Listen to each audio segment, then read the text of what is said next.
Eh bien salut la team, j'espère que vous avez la forme, je suis heureux de vous retrouver dans cette nouvelle vidéo YouTube. On va voir ensemble s'il est toujours nécessaire d'investir dans l'immobilier en 2023, mais surtout de viser la stratégie de la colocation. Alors juste avant, petit aparté, je ne sais pas si tu as pu le voir, je suis dans ma nouvelle villa sur Bali. Je suis désolé pour le bruit qu'il y a dans le fond, j'ai le salon qui est ouvert sur la piscine et donc on a des grillons. Donc tu peux sûrement l'entendre en vidéo, j'espère qu'il va pouvoir se taire un petit moment dans la vidéo. Je pense que c'est plutôt mal parti. Bon, c'est pas grave. On revient sur le sujet principal de la vidéo. Est-ce que investir en 2023 dans l'immobilier mais en utilisant la stratégie de la colocation, est-ce que c'est encore rentable? Franchement, je vais pas te le cacher, avec tout ce qu'on peut voir sur internet, ça m'étonne même pas que tu aies des doutes sur l'investissement immobilier général. À te dire, est-ce que c'est encore rentable? On voit partout que les taux augmentent. Le taux d'usure, c'est n'importe quoi. Les matériaux, ça devient de plus en plus cher, donc si on veut faire des travaux, etc. Est-ce que les bonnes affaires sont toujours d'actualité dans l'immobilier avec tout ce qu'on entend, les crédits bancaires qui se sont resserrés? Est-ce que tout ça, finalement, ça va te permettre toi d'investir dans l'immobilier, mais surtout, est-ce que c'est encore rentable? Je vais te dire un truc, tout ce que tu vois à côté, d'accord, tu le prends et tu le mets à la poubelle, ok? Investir dans l'immobilier, c'est toujours d'actualité, c'est toujours rentable et ça le sera toujours. Faut te dire une chose, c'est que tout le temps, ok, au fil des années, des millénaires, chaque être humain a eu besoin de se loger au bout d'un moment, ok? Il y aura toujours de la demande pour se loger. Donc si tu veux, tu es dans un investissement où il y aura toujours de la demande. En plus de ça, tu as certains choix d'investissement qui vont te permettre d'exploser tout simplement ta rentabilité, ton cash flow et de t'enrichir rapidement. Et ça, on va le voir ensemble dans cette vidéo en prenant l'exemple de la colocation. Donc comme tu peux le savoir, si tu ne sais pas, je te le dis, je suis coach en colocation, ok, et mes investissements, c'est principalement de la colocation. Je fais aussi de la LCD avec Sébastien, mais mes investissements, c'est souvent de la coloc. Alors, la colocation, c'est quoi? Pour les personnes qui ne savent pas encore, c'est tout simplement le fait de louer un appartement à plusieurs personnes, ok? Alors, pas juste l'appartement à une famille parce qu'ils sont plusieurs, non, non. C'est vraiment de louer chambre par chambre, de faire des baux multiples pour t'enrichir rapidement. En faisant ça, ça va te servir à quoi? Ça va te servir tout simplement de doubler, voire tripler ton loyer. Je te prends un exemple. Tu prends un appartement, un T4 avec 3 chambres, tu décides de le louer à une famille, tu vas le louer peut-être 600, 700 euros par mois, ok? Maintenant, tu décides de faire de la colocation. Parce que dans ta zone, la colocation, voilà, ça cartonne, ok?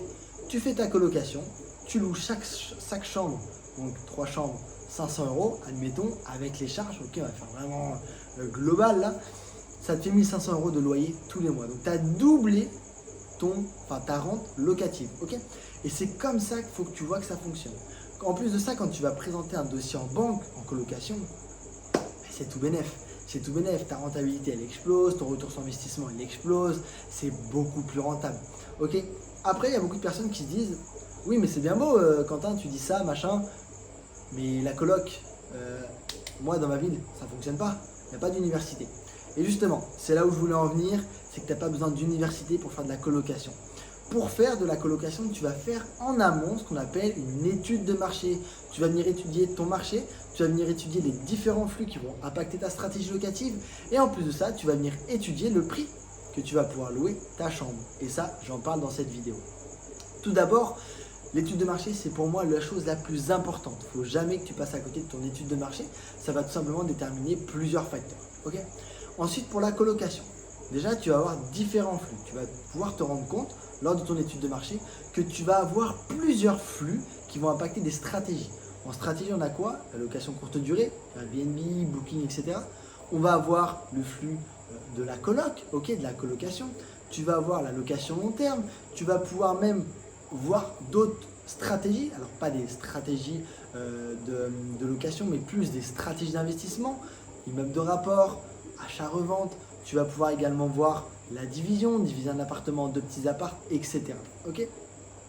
Donc comment on vient étudier ces flux? Mais c'est très simple. Tu vas venir faire ce qu'on appelle une amorce locative. C'est quoi une amorce locative? C'est tout simplement une fausse annonce que tu vas mettre sur le bon coin et qui va déterminer tes potentiels clients. En plus de ça, ça va également déterminer le prix auquel tu vas pouvoir louer ton appartement, revendre ton appartement, etc. Donc là, pour le cas de la colocation, ce que tu vas faire, c'est que tu vas venir mettre une amorce locative. Grâce à cette amorce, tu vas pouvoir obtenir plus ou moins 5 flux. Le premier, ça va être le flux touristique. Le deuxième, le flux étudiant, le flux de jeunes actifs, le flux professionnel et le flux familial. Ces 5 flux-là vont impacter des stratégies locatives différentes. Pour nous, dans cette vidéo, on va se focus sur les flux de la colocation. Donc on va viser le flux étudiant et on va viser le flux de jeunes actifs ou le flux professionnel également qui peut venir impacter ta coloc. Ok ? Pour le reste des flux, ça va venir impacter la LCD ou ça va venir impacter la location longue durée. Ok ? Donc tu vas mettre ton amorce, ta fausse annonce sur le bon coin. Pour ça, c'est très simple. Tu vas sur le bon coin, créer une nouvelle annonce. Tu vas dans la partie colocation. Tu vas venir mettre un titre. Ce que je te conseille, c'est pour venir tester la demande, tu vas venir mettre, je sais pas moi, T4 haut de gamme. Ok ? Pourquoi le haut de gamme ? Je t'explique ça aussi dans cette vidéo. T4 haut de gamme. Dans la description, tu auras juste à mettre une description. Alors, je te mettrai un modèle de description dans le lien en vidéo. Ok ? Tu auras juste à cliquer, copier-coller et à modifier à ta sauce. En prix, on va venir commencer à 397 €, d'accord, hors charge. Pourquoi ce chiffre-là? Ne t'inquiète pas, c'est un chiffre stratégique. Ok ?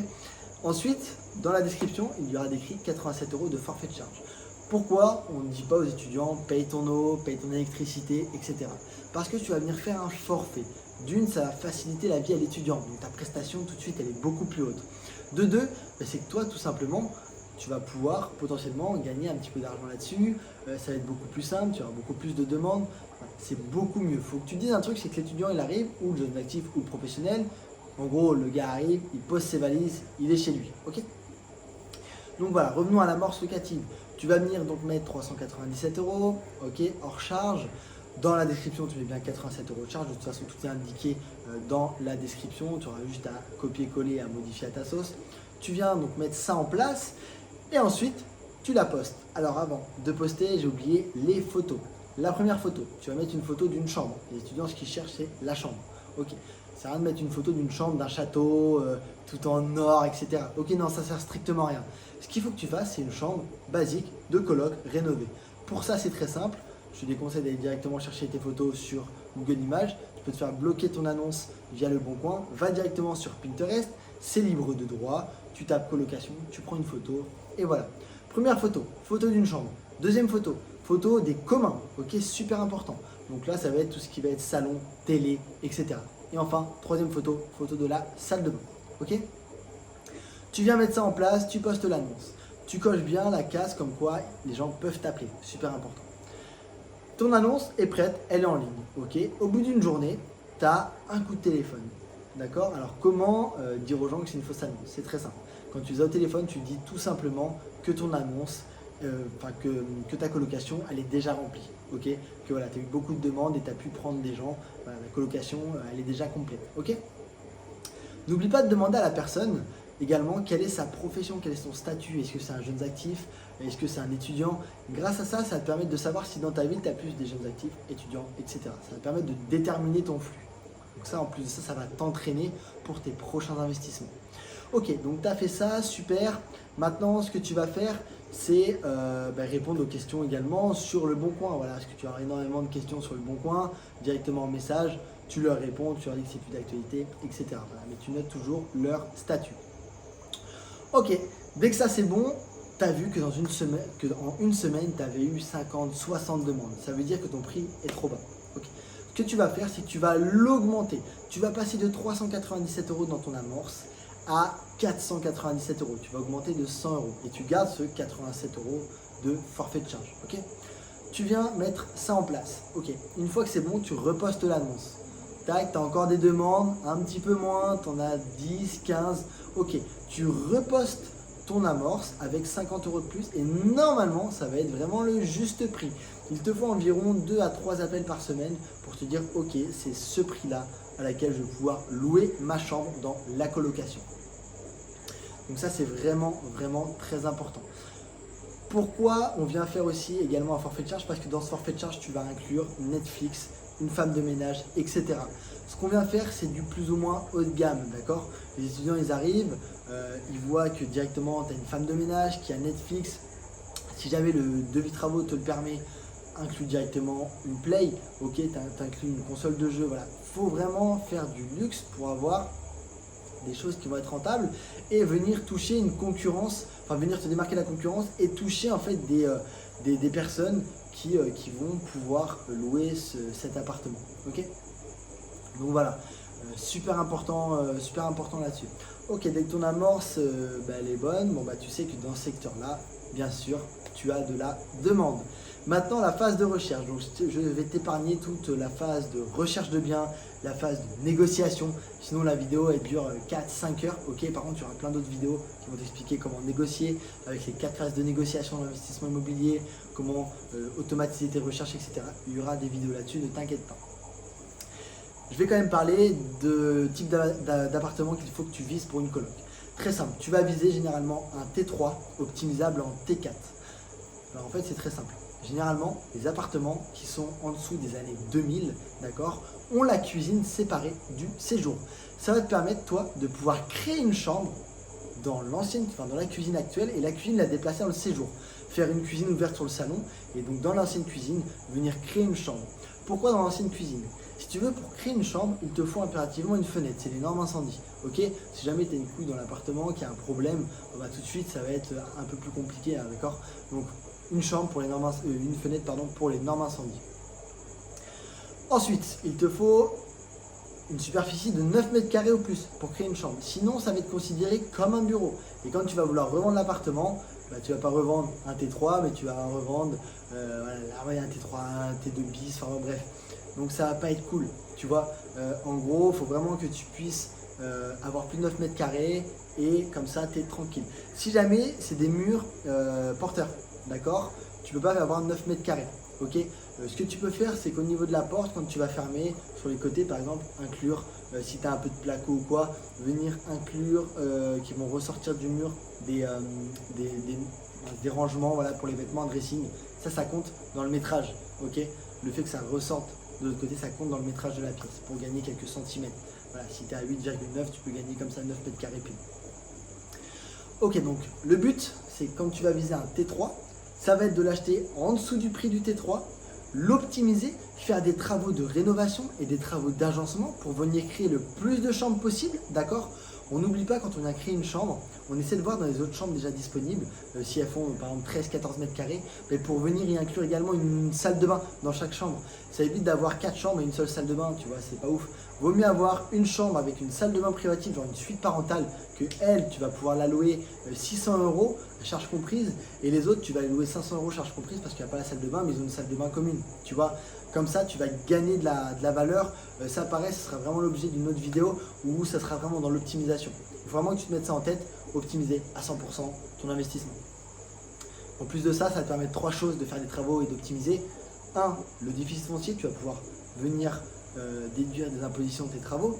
De 2, louer beaucoup plus cher, étant donné que le logement est neuf, forcément, les étudiants ils kiffent ça, donc louer plus cher.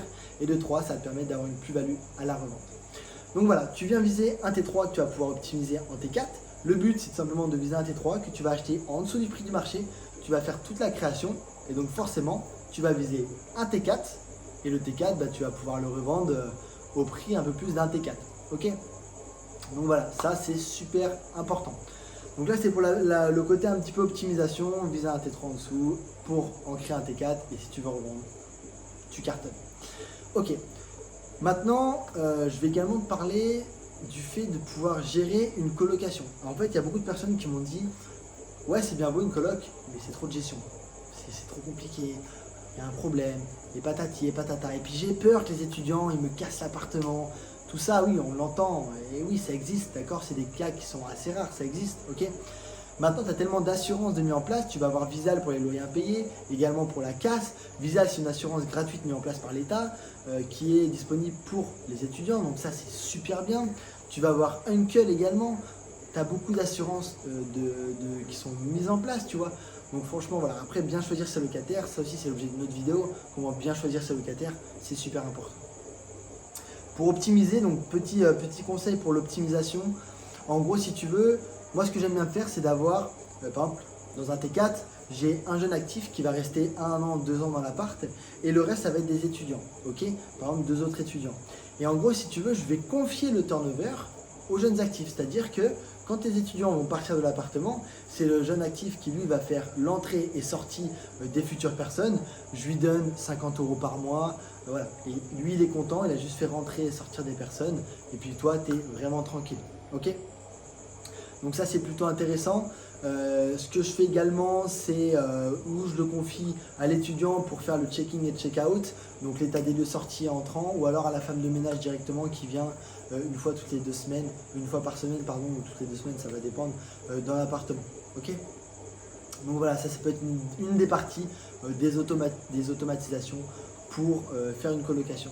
Pour en revenir sur le sujet principal, parce que là je t'ai expliqué un petit peu comment faire une coloc, les différents points. Le sujet principal, est-ce que, selon moi, faut-il investir en 2023 dans une colocation? Et bien sûr que oui, bien sûr que oui. Foncez, dites-vous un truc, empruntez de l'argent des autres à la banque, effet de levier crédit différé, donc tu ne paies pas ton crédit pendant plusieurs années. À côté, tu touches tes loyers, 1 500 € par mois, tu crées une trésorerie mais monstre, ok? Je me suis trompé, tu prends le crédit des autres, ok? Je crois que j'ai dit trésorerie, tu prends le crédit des autres et tu prends pardon, l'argent des autres pour faire un crédit. Je suis désolé, un petit peu tard là sur Bali, il doit être 23 h, mais j'en profite pour tourner parce qu'il fait frais le soir, donc c'est plus cool. Tu prends l'argent des autres pour obtenir un crédit, d'accord? Tu viens créer de la trésorerie avec le différé, cette trésorerie-là, tu vas pouvoir la réinjecter dans l'immobilier, etc. Donc bien sûr que c'est rentable la colocation, c'est 1000 fois plus rentable que d'acheter un appartement et de louer une simple famille. Ça va te permettre en plus de ça de montrer à la banque, regarde, je sais créer une colocation, je sais investir dans l'immobilier, let's go, tu vois, c'est parti. Ça va te permettre de pallier les normes du HCSF, donc le Haut Conseil de Stabilité Financière, qui ont restreint les crédits. Ils veulent maintenant que des dossiers carrés béton. Tu arrives avec ton dossier béton à la banque, tu proposes une colocation en montrant le différé que tu veux, en montrant que ta coloc elle va te générer tant, qu'elle rembourse largement le crédit. En plus de ça, elle fait du cash flow, du bénéfice lorsque le crédit sera remboursé. Bah, let's go, tu peux négocier quasiment toutes les formules bancaires grâce à ça. Tu peux négocier du 110%, le différé, les indemnités de remboursement anticipé, etc. Tout ça, tu vas pouvoir les négocier. Donc bien sûr que oui, la colocation en 2023, c'est juste fou. J'ai utilisé la colocation à mes tout débuts, ça a été mes premiers appartements. J'ai jamais arrêté. C'est ce qui me permet à l'heure actuelle d'être sur Bali. C'est ce qui me permet d'investir sur Bali, d'être dans des belles villas. Ça me permet de voyager, d'être indépendant financièrement et géographiquement. Parce que la coloc, ça te rapporte énormément. Alors bien sûr, j'ai pas que de la coloc, j'ai su diversifier, j'ai fait de l'achat-revente, j'ai fait de la LCD, oui.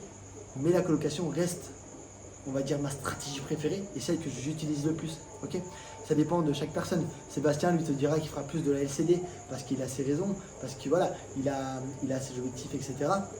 Moi, c'est la coloc, ça a été la coloc et ça restera la coloc parce que c'est trop puissant. Dès que des personnes sont mises en place dans la coloc, qui sont bien, des fois, ils peuvent rester plusieurs années. Pareil, une stratégie qui est super rentable, c'est vrai que j'en ai pas parlé, c'est la stratégie hybride. Tu fais ta coloc en location longue durée sur 9 mois et ensuite, juin, juillet et août, tu viens faire directement de la location courte durée. Parce que les étudiants, forcément, ils partent de l'appart. Eux, ils s'en vont l'été, ils ont plus cours, ils vont voyager, etc. Ils vont faire la fête, ils rentrent chez eux. Toi, à l'appartement, tu le mets en LCD directement. Et là, tu as plein d'automatisation, il y a des boîtes à clés via la personne, s'il y a une personne qui reste dans l'appart, via les channel managers, tu as plein d'automatisation. Ça, tu peux regarder, il y a des vidéos qui sont disponibles sur la chaîne. Mais voilà, la colocation, c'est une dinguerie. Donc si je peux donner un conseil, c'est investir en colocation au maximum. Investis maintenant, 2023. 2023, on peut encore emprunter dans l'immobilier, on peut encore faire des crédits. Ça se trouve, l'année prochaine, on ne pourra plus. Ça se trouve, dans 2-3 ans, ce sera terminé. On ne sait pas. Ce que je sais, c'est que tu peux investir maintenant, d'accord? Tu peux t'enrichir dans l'immobilier, tu peux devenir indépendant financièrement et géographiquement dans l'immobilier. J'ai pas dit que ça se faisait comme ça, ok? J'ai mis beaucoup d'années, hein, j'ai mis plusieurs années avant de le devenir, mais c'est possible. Voilà, c'est des choses qui sont possibles. Et selon tes stratégies, tes techniques, bah, tu y arriveras beaucoup plus vite. Donc voilà, j'espère que cette vidéo t'aura plu.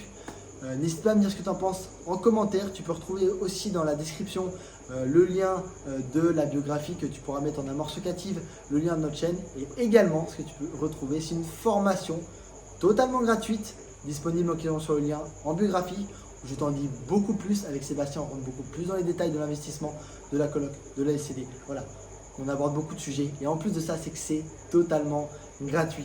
Donc j'espère que cette vidéo t'aura plu. N'hésite pas, à lâcher un pouce bleu, ça nous aide énormément. Comme tu vois, on débute tout juste notre YouTube. Donc voilà, tu peux venir nous suivre sur Insta, sur les autres réseaux.